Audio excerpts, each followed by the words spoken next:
When I bought my little lakefront property, it felt like a dream come true. Mornings with coffee on the dock, afternoons fishing with my son, evenings watching the sunset paint the water gold. That dock was more than just wood and nail sit. It was my peace, my sanctuary. But, of course, peace never lasts when the HOA is involved. In our neighborhood, the HOA was ruled with an iron fist by one woman, Carden Wilkins. Everyone called her the dock police, though she was technically just the HOA president. Karen lived 3 houses down, but acted like she owned the entire shoreline. She loved rules, control, and reminding everyone that she was in charge. It started with a letter like it always does. Greater than violation. Unauthorized dock. All unapproved structures must be removed within 30 days. I laughed when I read it. My dock wasn't unauthorized. It had been here long before I bought the house. The previous owner even gave me the permits. But Karen didn't care. To her, it was about power. I went to the next HOA meeting with the paperwork in hand. Here's the permit. The dock is legal, I explained, calmly laying it on the table. Karen squinted at it, lips curling into a smug smile. Well, maybe it used to be valid, but HOA rules have changed. Docks are no longer permitted unless they meet new aesthetic guidelines. Yours is unsightly. Unsightly, I said, almost laughing. It's a dock, Karen. It's made of wood. What do you want? Marble pillars. A few neighbors chuckled, but Karen's glare silenced them. Rules are rules. Remove it, or the HOA will take action. I refused. The dock meant too much to me.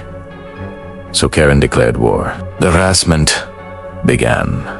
Anonymous complaints about noise when I was quietly fishing. Fines left on my doorstep for clutter when all I had was a tackle box. Even threats that my property taxes would skyrocket if I didn't comply. Then, one morning, I woke to the sound of hammering and shouting. I ran outside. My heart sank. Karen and a group of hired workers were tearing apart my dock. Boards ripped up, nails yanked out. The wood I'd stained with my own hands, tossed into the water like trash. What the hell are you doing? I shouted, running toward them. Karen, standing proudly with her clipboard, smirked. HOA enforcement. Your dock is in violation. Consider this your official removal.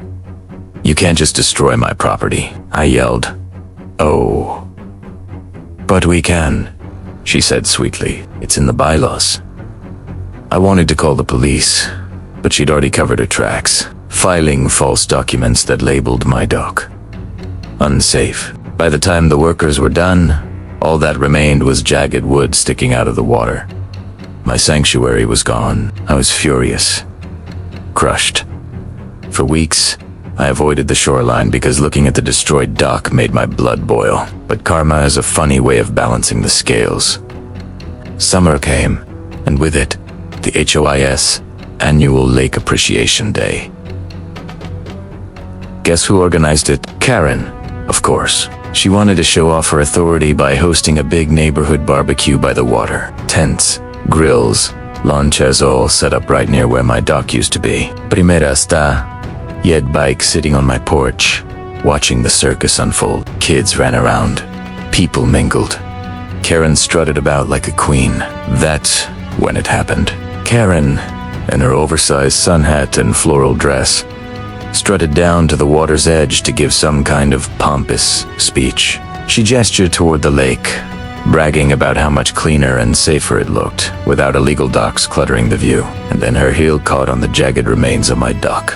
Time slowed.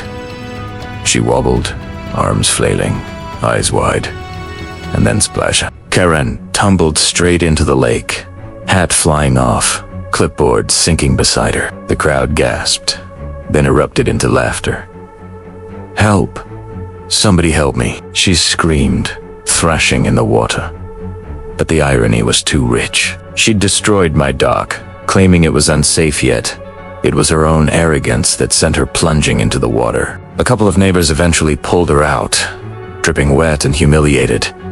But the damage was done. Phones were out, videos were taken, and within hours, The footage spread across our community's Facebook page. The queen of the HOA, the self-proclaimed dock police, reduced to a soggy mess by the very thing she tried to destroy.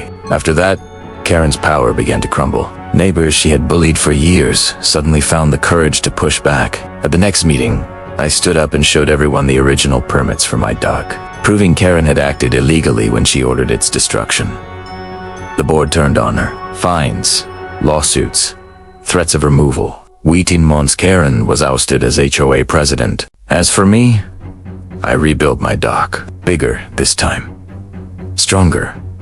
A place for me, my son, and now half the neighborhood, who often come by to fish or sit by the water. Sometimes, I catch Karen driving by, glaring from her car window.